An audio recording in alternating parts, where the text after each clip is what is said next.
Join us as we take a look at the 12-team expanded college football playoff set to begin its first year in 2024. I think this is great. It's going to add excitement like they have for the NFL playoffs, March Madness, and other key events. So in this video, we're going to take a look at how the whole 12-team playoff works, who gets the byes, how the rounds are set, where the games are played, and then we're going to take a look at our projections for who might make it for this year's 12 teams, and then also look at what we might have gotten last year had they implemented the 12-team playoff in 2023. So first thing to understand is the 12-team playoff, as we've stated, 4 total rounds, so you're adding quite a few games, and initially the 4 top-ranked conference champions are the teams that get the first round bye, seeds 1, 2, 3, and 4. Now this is key, that it's only one team from each conference, that is the conference champion, that gets that first round bye. So you might have SEC, Big Ten, other conferences dominating at the top, but they can't have, like they've had many seasons prior, so you have an Alabama and Georgia in the top 4. That can't happen in this construct. So the Big Ten, Big 12, SEC, the ACC, the power conferences, the only way to secure a first round bye is by winning that conference championship game. You might get a spot in the playoff, but you have to play that extra game and you won't get that first round bye.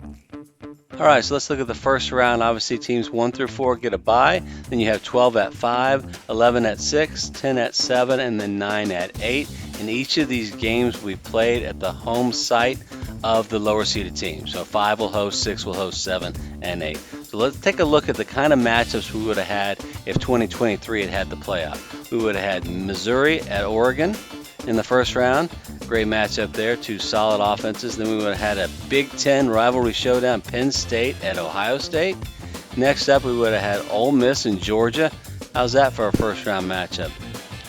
And our final first round matchup would be Liberty, because they were the highest ranked conference champion from what they call the Group of 5, the non-Power 5 conferences, going up against Florida State. So as you can see, a pretty interesting first round. We would expect this year is going to have equally interesting matchups. Let's take a look at our projections for the 12 teams. We want to hear your comments. Hit us up. Give us your top 4 and then your overall top 1 through 12 in the comments. And before you continue, if you like this video or find it useful, please like it and then subscribe to our channel. We provide weekly NFL and college picks, highlights, and sports travel. Thank you.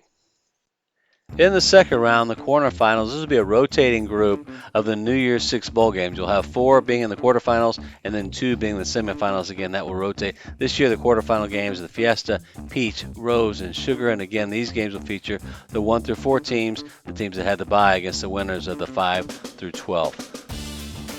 And by the way, this is a bracket system, more like what you see in March Madness, not an adjusted system where the lower seed will automatically play the higher seed, like what you see in the NFL playoffs. So now the semifinals are where we've always been. So 2 of the traditional New Year's 6 bowl games. This year it'll be the Cotton Bowl at Jerry World, and then down here, South Florida at the Orange Bowl.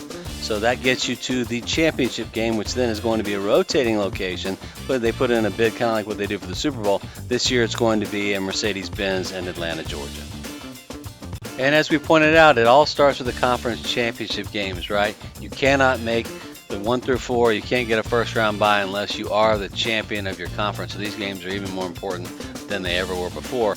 So let's take a look at the SEC first. An already strong conference gets even stronger adding Texas and Oklahoma this season. Texas fresh off of a playoff appearance. The SEC has 4, maybe 5 teams that could challenge for the SEC championship game this year. We're counting Alabama, Ole Miss, Missouri, and then Texas and Georgia. You might even count Tennessee in that mix with a quarterback question, but it could be a potential breakout star this season. But what we're going to look at here, we think we're going to stick with what happened last year. We think Texas and Georgia are the dominant teams. We see Texas and Georgia in the SEC championship game, which of course is in Atlanta, which is basically a home game for the Bulldogs. So we like them here in a close one. We'll take Bulldogs to win the SEC.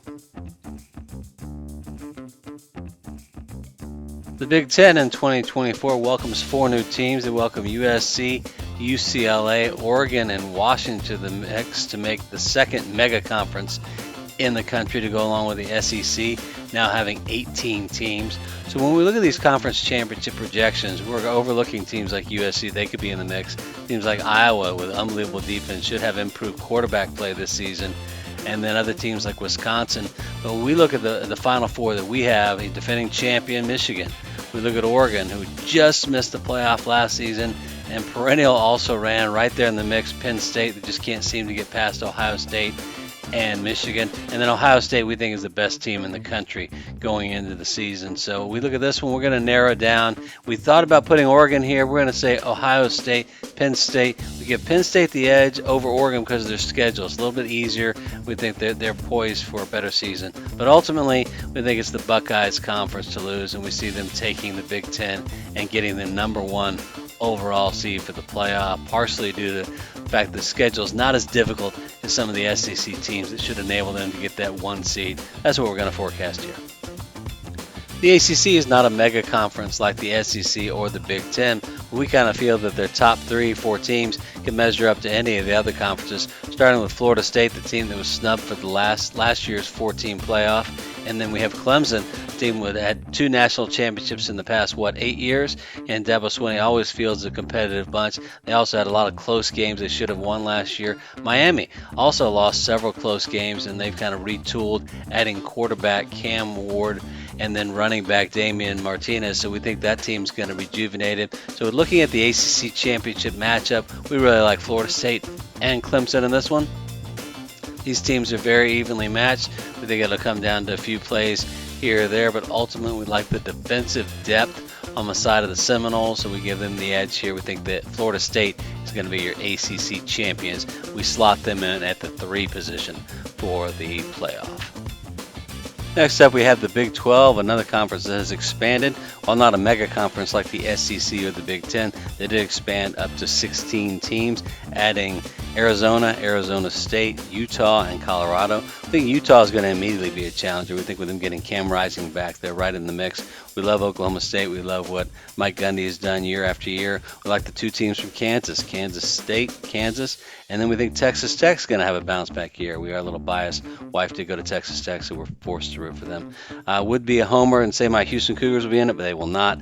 We like the Oklahoma State Cowboys and the Utah Utes for the conference championship game for the Big 12. And looking at these 2, it's kind of a coin toss. I think Utah has the edge on defense, and then with Cam Rising back, assuming he stays healthy this season, we think they're definitely a playoff challenger. We'd like them to win the Big 12 and get the 4th and final spot in the first round bye. So going from the top left to right, we've got Ohio State 1, Georgia 2, Utah 3, and Florida State as 4. What's interesting about this, you may have already noticed, we already touched on it, no one conference can dominate at the top. You might have 3 SEC teams that are ranked in the top 5 or 6, but only one's going to get in the 1 to 4 spot. So we think that's going to be very interesting. And here's the rest of our forecast. We're going to take a look at the one team that we think the highest rated champion of the group of 5, and then we'll give you the rest of the top 12. And so our projection for the highest ranked champion of the group of 5 conferences, we looked at UTSA, Memphis, Liberty, some other schools. We really think Boise State's got the best shot. So we're going to put them in here, and then we're going to slide them in at a number 11 on the overall rankings. All right, going from 5 through 8, we've got Texas at 5, Penn State at 6, Ole Miss at 7, and Oregon at 8. And this is where you see the big conferences starting to dominate after the 1 through 4 spots are set. And you've got Texas 5, 6, 7, 8, and that 5 spot could easily be Georgia, but we think Georgia is a little bit better than the Longhorns, although we hate to say that. So looking at 9 through 12, we've got the independent Notre Dame right there at 9. We've got Clemson, the ACC runner-up at 10. The aforementioned Boise State at 11. And unfortunately, we think Oklahoma State gets edged out, even though they were the runner-up in the Big 12. Not as strong a conference as the SEC. So we see that the ever-present Alabama Crimson Tide slide into the 12th spot. So those are our predictions for 1 through 12 for the 2024 season. Let us know in the comments what you think. We'd love to hear your top 12. Put that in the comments, how you have maybe your top 4 and then the overall list of 12, and let's have some debate. We'll put out another one of these at maybe mid-season to see how we've done and give our predictions for the remainder of the season. That's all for this time. Thank you for joining. Please subscribe to our channel, and we look forward to sharing our future videos with you.